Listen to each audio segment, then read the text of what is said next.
We are here with Mississippi Happening at Voodoo Fest. We are the Arts and Culture podcast seeking to give a voice to the creative economy in Mississippi and help to develop that narrative.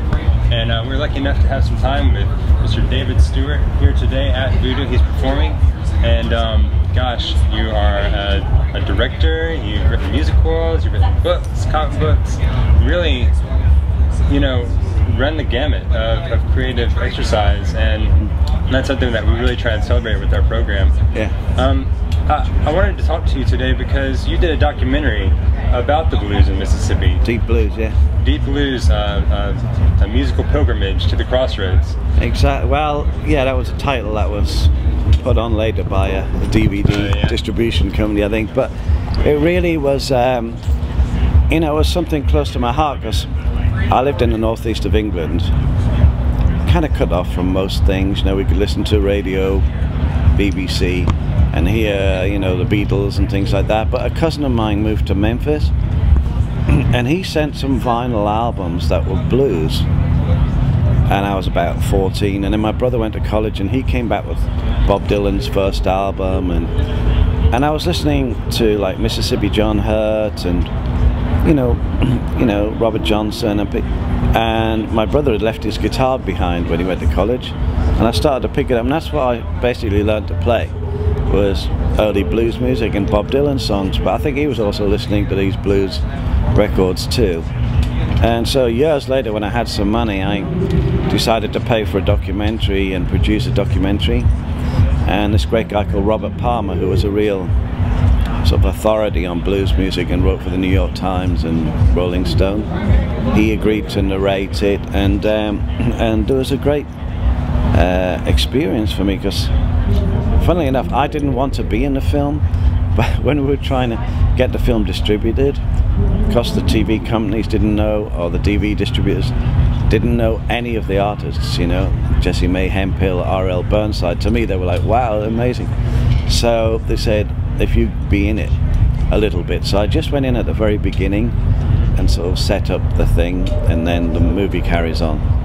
Yeah, you know, in Mississippi, we really have a history of people coming in. Alan Lomax coming in and doing the American Folklife Archive for Library of Congress, and Herbert Halbert doing all the fiddle tunes. And I'm wondering how much you thought about that kind of ethnomusicologist, you know, aspect as you were really documenting these important figures in our history.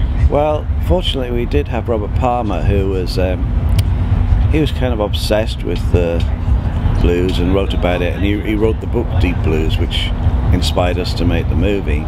And he was like a narrator through it, and he led us into, you know, all different, you know, parts off the beaten track to meet all sorts of people, you know, Booby Barnes and, you know, the Oil Man and all these different characters. And you know, for me, it was magical, one of my favorite things to do. You just recorded, well, I guess a couple of years ago, you recorded at the Blackbird Studio. Yeah, I just made 2 albums in a row there. I made one called The Blackbird Diaries and one called The Ringmaster General. And they're sort of like bluesish, rock blues and country blues kind of orientated. Because you see, my sort of, I suppose, rise to fame was through a duo with Annie called Eurythmics. And a lot of people thought, oh, Dave's like a sort of synthesizer, electro person.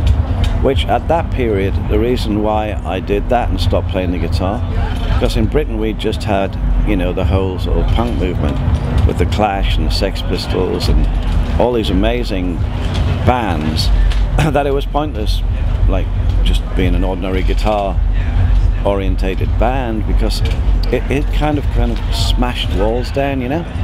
So I wanted to create a new sound, which was this cold electronic. It was actually influenced by German electronic bands, and then a very soulful voice on top.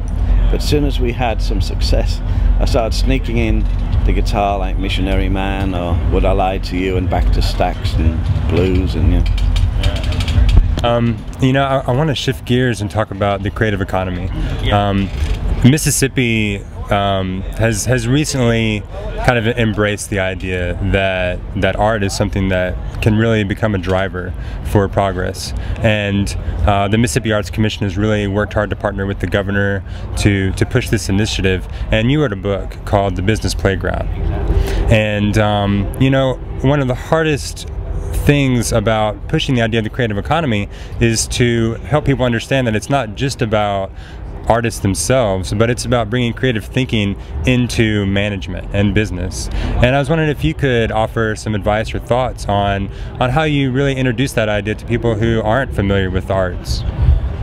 Well, you see, there's two sides of the brain, and often, you know, in business and commerce, they're very rarely using the right side of the brain. They're using left side of the brain, and everything's about numbers and facts and figures. And you know, particularly when there's been something drastic happen, or you know, the whole world has turned upside down, it's now not the industrial age, it's the technology age. If you don't have some divergent thinkers or creative thinkers, people who bring, you know, ideas that are not necessarily ideas that the other people would have thought of, the straight thinkers, you're doomed basically. It's over. Because there's a kid sitting somewhere in a bedroom in Ohio on his laptop and he's busy inventing Pinterest or, you know, Facebook or whatever. Now, it's important to have those people. I always say it's important to not lock genius out the room, because if you have a company that embraces young creatives, they're going to come up with something that maybe you didn't think, oh, this was the direction the company should be going in, but it will make you think, and it might be a new way forward. And my book, which I wrote with Mark Simmons, The Business Playground, the app version has all of these interactive games in the book that you can play to make your mind start thinking differently. But I think it's one of the most important things for the country and the economy, you know, and particularly places like New Orleans, who's been known for years as being this like hive of sort of creative activity, and sort of, you know, it's all around the world. You know, there's certain places that seem to have a ley line or something, like you arrive in Kingston, Jamaica, and it's like boom, you know, Havana in Cuba and New Orleans. There's certain places where you just, everybody knows, oh yeah, New Orleans, that's like going crazy with creativity. I also wanted to touch on some of your activism and collaboration. Mississippi artists have recently seemed to really embrace collaboration, and you've got bands overlapping everywhere, across the genres, and then they always seem to try and do events that really raise awareness at the same time. And you've done a lot of innovative stuff, from the phone call with Nelson Mandela's organization to raise money throughout. So I was wondering if you could just talk a little bit about that. Yeah, I mean, Nelson Mandela gave me his prison number and asked if I could turn it into the most negative number in his life into the most positive number, 46664, and I came up with the idea of having a telephone number that worked all around the world with a prefix. And then I wrote songs with Bono and Paul McCartney and various people, and Nelson Mandela did a speech, and then that was all on the phone. If you called the number while you were listening, you were just donating through your phone bill. And then we launched a huge concert at Greenpoint Stadium there, and lots of people, Queen came and they helped, and Bono and Edge and Beyonce, and so that's one sort of aspect of you know, I don't know, lending a hand. But there's all sorts of other things that are happening at the moment that I'm really interested in, that have very simple and easy ways to actually, you know, for instance, give loans without an interest to a farmer in wherever, you know, in Africa somewhere. And so that's called Kiva. I don't know if you know that. It's a great one. And you know, Annie and I, we did our last tour, the peace tour. We gave all the money from all the merchandise and all of the DVD sales and everything to Greenpeace and Amnesty.